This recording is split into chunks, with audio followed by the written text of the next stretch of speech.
সোনা খায়, কড়ি লাগায় আর মাল হয়। তো এই যে সরকার, এই যে প্রফেসর ইউনূসের সরকার, এইখানে দরকার সোনা খাওয়া লোক, যারা পড়ি লাগিয়েছে এবং যারা মাল পয়দা করেছে। উনি কতটুকু নির্বাচনে সক্ষম হবেন, মানে এই পরিস্থিতিতে ধরেন আওয়ামী লীগের সচিব, আওয়ামী লীগের সেনা অফিসার, আওয়ামী লীগের পুলিশ কর্মকর্তা, আওয়ামী লীগের মাস্টার, প্রত্যেকে মানে ধরেন যারা 3-4টা নির্বাচনের অভিজ্ঞতা সম্পন্ন, মানে রিগড নির্বাচনের অভিজ্ঞতা সম্পন্ন, তারা প্রত্যেকেই স্ব জায়গায় বহাল। আপনি কোথাও টাচ করেন নাই। আপনি কি শাস্তে চাচ্ছেন?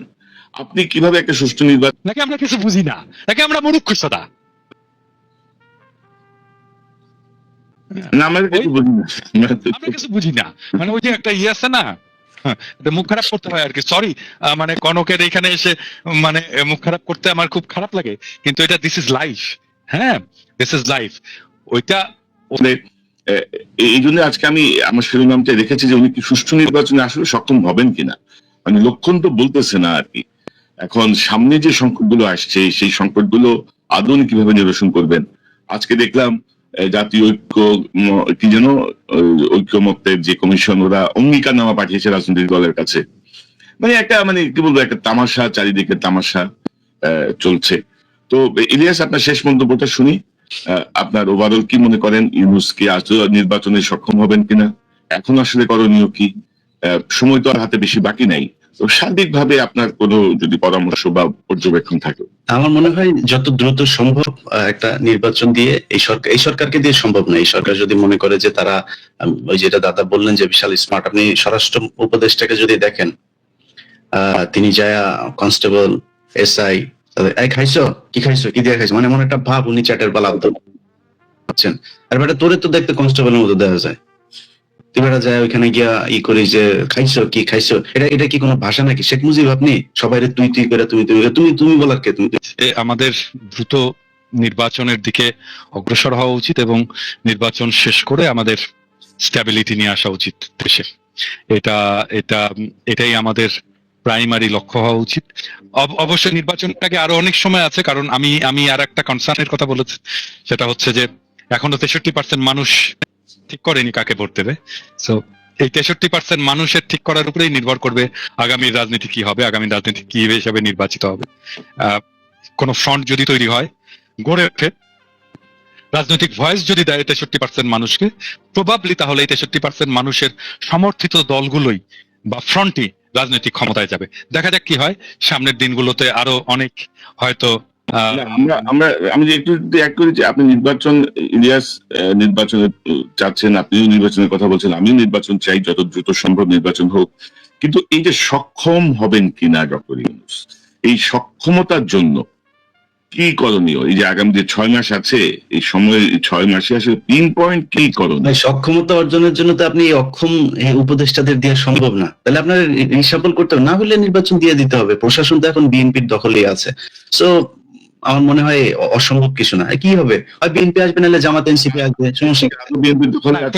প্রশাসন বিএনপির দখলে থাকলে তো সেটা নিরপেক্ষ নির্বাচন হলো না।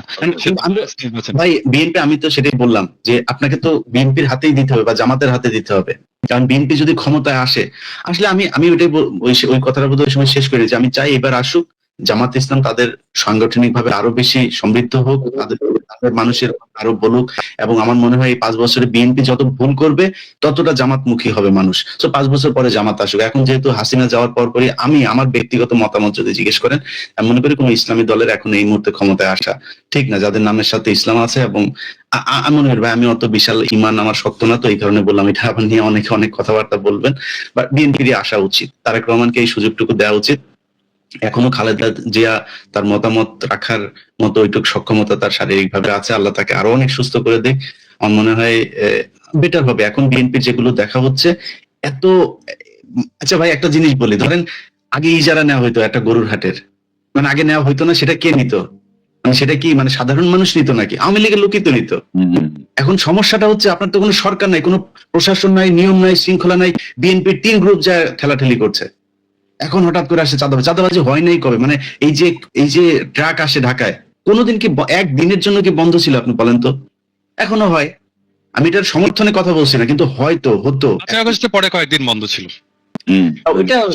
ওইটা তো অন্য জিনিস। ওই সময় তো কিছু ছিল না, ওই সময় জনগণের হাতেই দেশ ছিল, সেই কারণে বন্ধ ছিল। কিন্তু জনগণের হাতে ছাড়া কোনো সরকার প্রশাসকের হাতে যখন দেশ ছিল, কখনোই এটা বন্ধ রাখা যায়নি।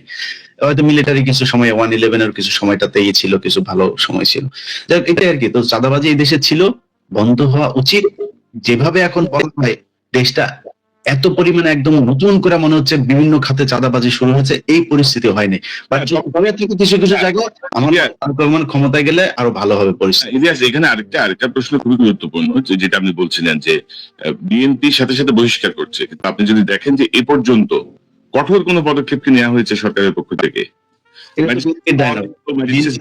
জেলে পাঠাবে না, জেলে নিবে সরকার, বিএনপি পাঠাবে না। ম্যাজিস্ট্রেসি পাওয়া নিয়ে সেনাবাহিনী মাঠে আছে, তাদের ভূমিকা কি? তো তারেক রহমান যদি কোনো চাঁদাবাজের জন্য ফোন করে বলে ভাই আমার এইটা ছেড়ে দেন, যদি বলে আমাদের কাছে ভয়েস রেকর্ড দিয়ে দেন, আমরা দেখি না ইলে কনক, মানে বিএনপি তো থানা দখল করছে না, এরকম দুই একটা ঘটনা ঘটছে না, দুই একটা ঘটনা ঘটছে। রিমোট এরিয়া ধরনের লোকাল মানুষদের থানা ঘেরাও করে নিয়ে আসে। থানা দখল না, থানা দখলের থানার চাইতে 10 মাইল দূরে যদি বিএনপির লোকজন কোনো চাঁদাবাজের পক্ষে ডাইরেক্ট গুলি করেন, আমরা ওটার পক্ষে থাকবো ভাই। কেউ আমরা এটার পক্ষে বিপক্ষে যাবো না, তবু আমরা পুলিশের পাশে থাকবো। করেন না, সমস্যা কি? চাঁদাবাজি কে সমর্থন করে? মানে যদি বিচার না করেন তাহলে তো এরকম চলতেই থাকবে। চাঁদাবাজি বা অরাজকতা নিয়ন্ত্রণে আমরা সরকারের কোনো কঠোর কোনো পদক্ষেপ দেখি নাই, সেনাবাহিনীর কোনো পদক্ষেপ দেখি নাই। তো সব মিলাই মনে হচ্ছে যেন মানে একটা সংঘবদ্ধ গ্রুপ পরিকল্পিত ভাবে আরো খারাপের দিকে নিয়ে যাওয়ার একটা চেষ্টা করছে। আমরা পর্যবেক্ষণে রাখছি। জনাব পিনাকি ভট্টাচার্য, ইলিয়াস হোসেন, দুজনকে অসংখ্য ধন্যবাদ আলোচনায় যোগ দেওয়ার জন্য। অনেক বিষয় নিয়ে খোলাখুলি কথা বলবো। দাদার জন্য সবাই দোয়া করেন, দাদা শারীরিকভাবে অসুস্থ।